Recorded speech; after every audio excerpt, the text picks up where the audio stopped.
لال رومال سے لال داڑھی تک کا سفر یہ جاری رہا۔ ساری زندگی اعلیٰ حضرت کے نام پر کھاتے رہے۔ جب تجوڑیاں زیادہ بڑھ گئی تو تیرا کھائے تیرے غلاموں سے الجھے ہے منکر عجب کھانے غرانے والے۔ جب آپ ہے کہ اعلیٰ حضرت سے تکلیف اسی کو ہوگی کہ جس کو اعلیٰ حضرت کا کام ہضم نہیں۔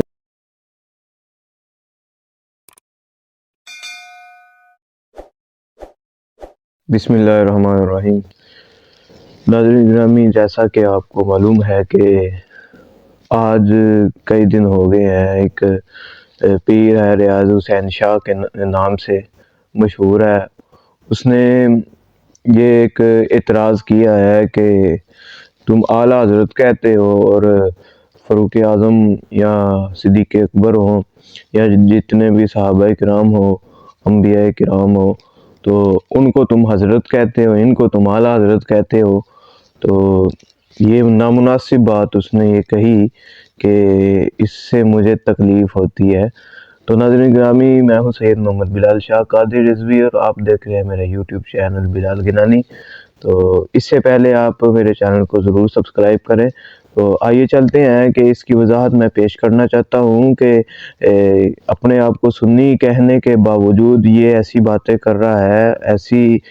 حرکتیں کر رہا ہے جیسے یہ سنی نہ ہو بلکہ وہابی ہو، کیونکہ یہی باتیں کچھ عرصہ قبل وہابیوں کا جو وہ لال رومال والا خبیث ہے اس نے بھی کی تھی، اور اس نے بھی یہ کہا تھا کہ یہ صحابہ کو تم کہتے نہیں ہو تو ان کو یہ کہتے ہو۔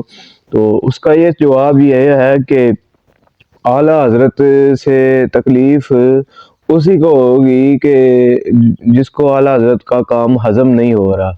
تو اعلیٰ حضرت نے جو کام کیا، رافضی ہوں یا خارجی ہوں یا حضور صلی اللہ علیہ وسلم کے گستاخ ہوں، ان تمام کو آپ نے جواب دیا۔ تو آپ کے مریدین ایک مرتبہ اعلیٰ حضرت کے مریدین آپ سے کہنے لگے کہ وہ فلانا آپ کو بڑا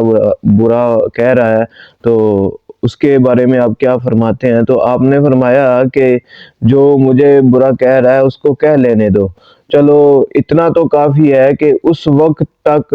اس کی زبان جو ہے یہ نبی پاک صلی اللہ علیہ وسلم کی ہرزہ سرائی نہیں کر رہی اور صحابہ اور اہل بیت کی توہین نہیں کر رہی، مجھے برا کہہ رہا ہے۔ تو یہ ایک عاشق کی پہچان تھی، لیکن ان کو اعلیٰ حضرت لفظ اعلیٰ جو ہے یہ ہضم نہیں ہو رہا۔ تو میں ریاض شاہ صاحب جو ہے اپنے آپ کو نام نہاد پیر کہلانے والے، ان سے یہ گزارش کرتا ہوں کہ تم کہتے ہو کہ تم حضرت فاروق اعظم یا حضور صلی اللہ علیہ وسلم کے لیے تو حضرت استعمال کرتے ہو، اور اعلیٰ حضرت تم کہتے ہو امام احمد رضا خان کو، یہ تم گستاخی کرتے ہو، توہین کرتے ہو۔ تو میں یہ کہنا چاہ رہا ہوں کہ آپ کی اتنی عمر ہوگی ہے اس فیلڈ میں، مولویوں کی فیلڈ میں، تو آپ کو ابھی تک اعلیٰ حضرت کا وہ کلام یاد ہی نہیں ہے یا آپ کی توجہ اس طرف ہے ہی نہیں ہے جس میں اعلیٰ حضرت نے سب سے پہلے یہی فرمایا کہ سب سے اولا و اعلیٰ ہمارا نبی، سب سے بالا و اعلیٰ ہمارا نبی۔ تو خلق سے اولیاء، اولیاء سے رسول اور رسولوں سے اعلیٰ ہمارا نہیں۔ تم تو کہہ رہے ہو کہ یہ تم اعلیٰ کہتے ہو، حضرت کو کہتے ہو، تو اعلیٰ حضرت نے تو تقسیم کر دی کہ خلق سے اولیاء، اولیاء سے رسول اور رسولوں سے اعلیٰ ہمارا نبی۔ اعلیٰ حضرت نے فرما دیا کہ اعلیٰ ہونے کے درجات، اعلیٰ ہونے کے طبقات، اعلیٰ ہونے کی تقسیم کیا ہے۔ پہلے خلق ہوتی ہے، پھر اس سے اولیاء اعلیٰ ہوتے ہیں، اولیاء سے پھر رسول اعلیٰ ہوتے ہیں، پھر رسولوں سے سب سے جو اعلیٰ ہے وہ ہمارا نبی ہے۔ جب ہمارے امام نے یہ کہہ دیا کہ سب سے اولا و اعلیٰ ہمارا نبی، کے سب سے اعلیٰ جو ہے یہ رسول کریم صلی اللہ علیہ وسلم کی ذات ہے، تو تمہیں تو یہ چاہیے تھا کہ تم مجلسوں میں، محفلوں میں اعلیٰ حضرت کے شعر کو پڑھتے اور یہ کہتے کہ اعلیٰ حضرت نے کہا کہ رسول کریم صلی اللہ علیہ وسلم سب سے اعلیٰ ہے، اور ان کے اعلیٰ ہونے کا فیض ہمیں حاصل ہوا اور ان کی نسبت سے ہم بھی اعلیٰ ہو گئے۔ تو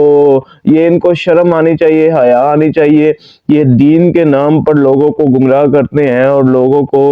فساد پھیلانے کی ایک ناکام کوشش کرتے ہیں۔ حضور صلی اللہ علیہ وسلم نے ارشاد فرمایا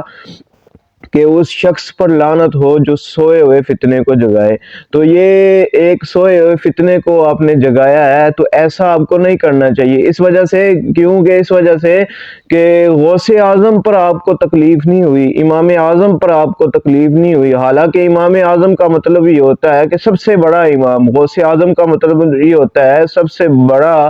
دستگیر، سب سے بڑا مدد کرنے والا۔ تو آپ کو وہاں تکلیف نہیں ہوئی کہ ہم غوث اعظم کو تو غوث اعظم کہہ رہے ہیں اور رسول اللہ کو ہم صرف حضرت محمد مصطفیٰ صلی اللہ علیہ وسلم کہہ رہے ہیں۔ تو آپ بھی یہ سمجھتے ہیں کہ مراتب کا فرق جو ہے یہ بے شمار ہے، لیکن آپ نے اعلیٰ حضرت کے اوپر اپنی خباثت کا اظہار کرنا تھا، اور یہ آپ نے اظہار کرنا تھا کہ اعلیٰ حضرت کے حوالے سے ہمارے دل صاف نہیں ہے، ہمارے دلوں میں بغض ہے اور ہم ایسی ہستی کو نہیں مانتے۔ تو جو بندہ اگر چاند پر منہ کر کے تھوکتا ہے تو وہ تھوک چاند پر نہیں پڑتا، بلکہ وہ اس کے اپنے منہ پر ہی پڑتا ہے۔ تو شاہ صاحب نے بھی ایسے ہی کیا کہ چاند پر تھوکنے کی کوشش کی، لیکن شاہ صاحب کا جو تھوک تھا ان کے اپنے ہی منہ پر پڑا۔ وہ چاند کی جو روشنی ہے وہ مائل نہیں ہوئی، زائل نہیں ہوئی، بلکہ چاند جو ہے اپنی آب و تاب کے ساتھ سارے زمانے کو روشن کر رہا ہے۔ تو امام اہل سنت جو ہے، آپ یہ بھی یاد رکھیے کہ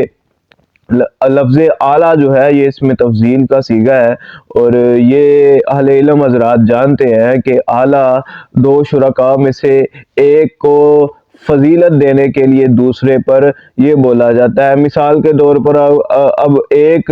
میٹرک کا طالب علم ہے، تو استاد اس کو کہتا ہے کہ یار تو سب سے اعلیٰ ہے، تو اس کا یہ مطلب نہیں ہے کہ وہ اعلیٰ ہے تو اس وقت کے وزیر اعظم سے بھی اعلیٰ ہو گیا۔ تو یہ ایک بیوقوفانہ اور جاہلانہ اور عقل سے دور ہونے والی باتیں ہیں۔ وہ ایک شاعر نے کہا تھا نا کہ خدا جب دین لیتا ہے تو عقلیں چھین لیتا ہے۔ تو آپ بڑھاپے کی طرف جا رہے ہیں، تو ہم نے یہ دیکھا ہے کہ جو بھی مولوی بڑھاپے کی طرف جا رہا ہے آج کل، تو وہ گمراہی کی ہی طرف جا رہا ہے۔ اللہ ماشاء اللہ کسی کا ایمان سلامت ہو تو ہو، لیکن آپ کی حالت یہ ہو گئی ہے کہ آپ کو کوئی اچھی چیز اور کوئی اچھی ہستی کا ذکر آپ کو ہضم نہیں ہوتا، اور اعلیٰ حضرت امام اہل سنت کا جو ڈنکا ہے وہ دنیا میں بھی بجتا رہے گا اور آخرت میں بھی بجتا رہے گا، اور آپ کے رفقا اور آپ کے متبعین یہ امام اہل سنت کے ذکر سے جلتے رہیں گے اور جلتے ہیں اور جلتے رہیں گے، اور ان کی درد کا، ان کے جو مرض ہے اس کا کوئی علاج نہیں ہے، کیونکہ اعلیٰ حضرت تو اعلیٰ حضرت ہی ہیں۔ ہم تو یہی کہتے ہیں کہ اعلیٰ حضرت ہماری جان ہے۔ تو اعلیٰ حضرت کہنے کا مقصد یہ ہے کہ امام اہل سنت جو ہے اپنے زمانے میں سب سے معزز آدمی تھے، سب سے بڑے تھے۔ اس کا ہرگز یہ مطلب نہیں ہے کہ اپنے سے پہلوں پر بھی فضیلت ہے اور بعد والوں پر تو فضیلت ہے ہی ہے، پہلوں پر فضیلت نہیں ہے۔ تو یہ مراتب کا فرق ہوتا ہے۔ جیسے امام اعظم ہم کہتے ہیں کہ سب سے بڑا امام، تو اس کا یہ مطلب نہیں ہے کہ وہ حضور صلی اللہ علیہ وسلم سے بھی بڑے ہوئے، تو وہ تو حضور کے غلام ہیں۔ حضور داتا گنج بخش علی اجویری رحمت اللہ تعالی علیہ، آپ نے یہ کشف المحجوب میں یہ لکھا کہ ولی کی ساری زندگی جو ہے یہ نبی کے ایک سانس کے برابر نہیں ہے۔ تو کم از کم آپ کو پہلے ہمارے اولیاء کا، ہمارے اسلاف کا، ہمارے اکابر کا عقیدہ پڑھ لینا چاہیے تھا، اور کم از کم یہ چھوٹا سا شعر جو اعلیٰ حضرت کا ہے کہ خلق سے اولیاء، اولیاء سے رسول، اور رسولوں سے اعلیٰ ہمارا نبی، ملک کونین میں انبیاء تاجداروں کا آقا ہمارا نبی۔ کم از کم آپ کو یہ شعر پڑھ کے ہی ہمارے عقیدے کی وضاحت ہو جانی تھی، لیکن آپ نے اپنی جہالت اور ہٹ ڈرمی کا مظاہرہ کرتے ہوئے اعلیٰ حضرت پر ایسی بات کہی کہ جو صرف اور صرف ایک بغض پر اور اپنی بڑاس نکالنے پر مبنی ہے، اس کے علاوہ کچھ بھی نہیں ہے۔ میں تو یہی دعا کروں گا کہ آپ سید زادے ہیں، اللہ پاک آپ کو سیدھے رستے کی طرف ہدایت دے، اور آپ کے جو متابعین ہیں ان کو بھی ہدایت دے، کیونکہ آپ نے ایک فتنے کو اٹھایا ہے تو آپ کو ایسا نہیں کرنا چاہیے تھا، کیونکہ آپ بھی جانتے ہیں، آپ بھی پڑھے لکھے ہیں، آپ بھی اہل علم ہیں، کہ آپ بھی جانتے ہیں، کیونکہ آپ کی ساری زندگی گزر گئی، آپ نے کبھی یہ اعتراض نہیں کیا کہ اعلیٰ حضرت کہہ یہ جائز ہے کہ نہیں جائز۔ اب آ کے آپ کو یہ یاد آیا کہ یار یہ اعلیٰ حضرت جو ہے ساری زندگی اعلیٰ حضرت کے نام پر کھاتے رہے، جب تجوڑیاں زیادہ بڑھ گئی تو تیرا کھائے تیرے غلاموں سے الجھے ہے منکر عجب کھانے غرانے والے، جب آپ کی تجوریاں جو ہے یہ زیادہ بڑھ گئی تو آپ نے کہا کہ چلو جی یہ اعلیٰ حضرت کوئی شے ہی نہیں ہے، جیسے وہ ایک خبیث ہے مرزا محمد علی، وہ جیسے اولیاء کو بونگتا ہے، آپ بھی اس کی لائن پر چل پڑے ہیں۔ تو یہی میں کہنا چاہوں گا کہ لال رومال سے لال داڑھی تک کا سفر یہ جاری رہا، تو نہ وہابیوں کے عقیدے میں کوئی فرق ہے اور نہ ہی آپ کے عقیدے میں کوئی فرق ہے۔ تو اللہ تعالیٰ سے یہی دعا ہے کہ اللہ تعالیٰ آپ جیسے لوگوں کو راہ ہدایت پر گامزن کرے۔